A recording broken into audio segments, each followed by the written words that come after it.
ఈ హైదరాబాద్లో ఇన్స్టిట్యూట్లో జాయిన్ అవుతున్న వాళ్ళు చాలా మంది అడుగుతున్న కామన్ క్వశ్చన్ ఏంటంటే, బ్రో మా ఇన్స్టిట్యూట్స్ తీసుకొస్తున్న ఏ కంపెనీ కూడా కంపెనీ నేమ్ కూడా తెలియట్లేదు మాకు, అసలు వాళ్ళు ఫుల్ డిస్క్రిప్షన్ ఇవ్వట్లేదు. మేము ఇంటర్వ్యూకి వెళ్ళి అక్కడ క్యాబిన్లు అడిగినా కూడా వాళ్ళు ఫుల్ డీటెయిల్స్ చెప్పట్లేదు మాకు, అది ఫేక్ అని మాకు డౌట్ వస్తుంది, ఏం చేయాలంటే నేను చాలా వీడియోస్లో చెప్పాను.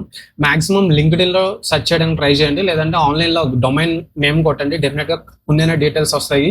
లేదంటే మీ ఇన్స్టిట్యూట్నే అడగండి, అది రాంగ్ ఏం కాదు. కంపల్సరీ ఏ కంపెనీ డీటెయిల్స్ ఏంటది, స్టార్ట్అప్ ఎంఎన్సీయా. నార్మల్గా మనకి టీసీఎస్, విప్రో, ఇన్ఫోసిస్ ఇవన్నీ నేమ్డ్ కంపెనీస్ కాబట్టి తెలుస్తాయి.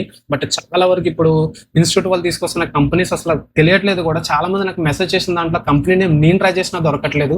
మీ ఇన్స్టిట్యూట్ నేను అడగండి, లేదంటే మీరు ఇంటర్వ్యూ తీసుకున్న క్యాబిన్లో కంపల్సరీ అడగండి, వాళ్ళు జాబ్ ఇస్తారు ఎవరా, మీకు నెగిటివ్ ఫీడ్బ్యాక్ వస్తుందా, సెకండరీ విషయం. అసలు కంపెనీ ఎగ్జిస్ట్ అయ్యి ఉందా లేదా, మిమ్మల్ని రాంగ్ పాత్ పట్టిస్తున్నారు మీకు తెలియాలి కదా.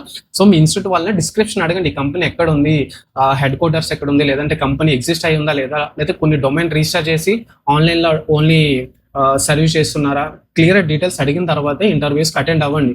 లేదంటే కంపల్సరీ మీకు జాబ్ వస్తుంది, offer letters Rao, call letters Rao. Just understand the dark reality.